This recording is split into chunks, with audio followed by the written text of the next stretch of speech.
The report that landed on our desk could be an answered prayer to some people. And some might say, no, we are not ready for this. Regardless, I'm still going to share with you what dropped. Edochie has decided to meet with his father to beg his father, saying, I am sorry. I am sorry. I am so sorry for what has happened. I'm sorry for what I've done. I'm sorry for robbing our family's name in the mud. Please have mercy on me. Forgive me for all my atrocities. I am no longer interested in juju or sting. I have amended my ways and I will make sure that this time around I make it work. But I don't know where he wants to work it. That's the problem. That's the problem. It's okay for him to go seek for forgiveness. There is no big deal about that. I do not see anything wrong in someone realizing that they've heard or they've done some terrible things. There's no big deal about it. You can. But at times, regardless of your apologies, restitution or whatever, you still have to live with the consequences of your action. If, for example, you are a thief, you go out there to steal, and jungle justice is meted on you, and you have scars of feet and many things, and of course, people still know. If you come back later saying, this is what I have done, I'm sorry about it, this and that, it's okay. People will forgive if they wish to forgive. Forgiveness is of God. But people will still forgive you if they wish to forgive you, and that's that. But does that erase that scar on you? No, it doesn't erase that pain, that broken bone, that teeth or tooth that you lost. It's not going to replace it back. No, not at all. You will live with the consequences of your action. And that is exactly what people are saying. Like, okay, you've gone to meet your dad to ask for forgiveness. It's okay. Daddy, I am sorry. I will not do this anymore. Daddy, I'm sorry. Can you please help? Beg, speak to me. That is where the problem is. You can apologize to your flesh and blood. You can speak to your dad. It's okay. No one is saying anything is wrong with that. According to the report, he claimed that if his father forgives him, he will have light and his destiny will begin to shine once again. He has come to realize that hunger is not easy.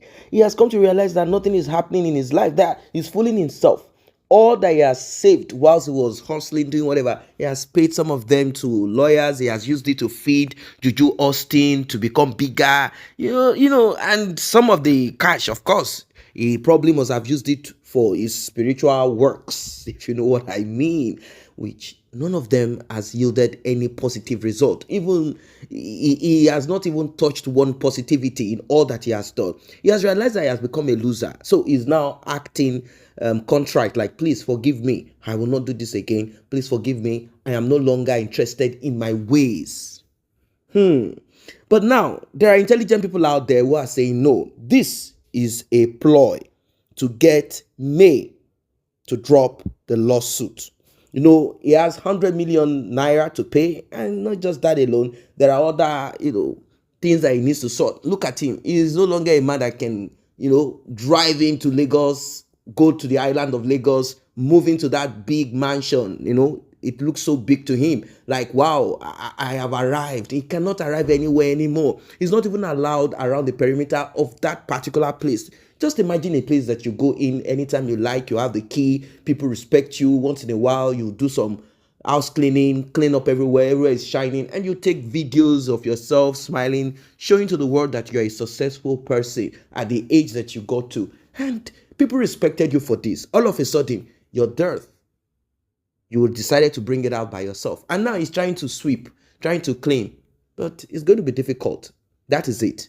So for him repenting, it's okay. At least this drama will drop and maybe his life will be saved. And who knows, probably some of those, companies, so many of them that left, probably they will call him back and say, you know what, guy, let's give you one or two things. Maybe he will begin to have one or two little change to fill his car, rather than him being a fool for a government that is already functioning, rather than him campaigning after election, putting on dress here and there. He's the only one in the whole of Nigeria doing this. Does it not make you foolish? Does it not make him stupid? He's the only one running all over the place, trying to advertise, telling Nigerians that Bola Ahmed Tinubu can drive Nigeria to the next level. What nonsense is this? His father is ashamed of him. Comedians made mockery of Edochie, a man that, he has built his image to that point. Imagine comedians saying that they have never known or they've never seen where a lion, like a self-acclaimed lion, that is how this comedian put it, that they have never seen where a self-acclaimed lion will give birth to a chicken, or a lion give birth to a chicken. He is now a chicken. So it means that if you give birth to a chicken, then you are a chicken. So you Edochie, I don't know. He mocked, he reduced his father. And the reason why people could throw jabs is because he brought it out publicly. And he did not stop at it. He kept feeding social media with it. He kept coming out. I can never forget. He started talking about Solomon. From Solomon, he started talking about people should come and advertise on his page now that May is getting it. He started talking. He started, I could see that smirk, that useless, joy on his face at that time. He wasn't aware. He did not know. He could not foresee what was going to happen to him. He thought it was a joke. He had that false self, sense of self back then, like, is it not me? I am you, Edochie. People. He never knew that he was nobody. You are nothing. All of a sudden, friends started stopping. They stopped calling him to come to sit with them so they can have one or two drinks and enjoy and relax. All of a sudden, he started observing that no one is calling him to direct any movie. Slowly, no one is even asking him to come and shoot and be part of this or that. Slowly, things started reducing. Then he looked at Juju Austin like, Juju Austin, what's going to happen?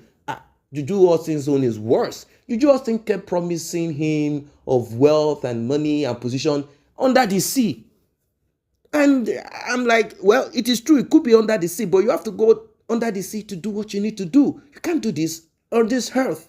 You can't do it in Abuja. Maybe you look for some sea, River Niger, River Benue, or any, go to the river or wherever, go to the sea, go to Lagos, look for the sea, jump in there and see, maybe you can find a kingdom that you will be president of. I don't know. They kept promising themselves like, okay, don't worry, they are going to do it now. Let us create a company and call it Isimili, and you will see what is going to happen.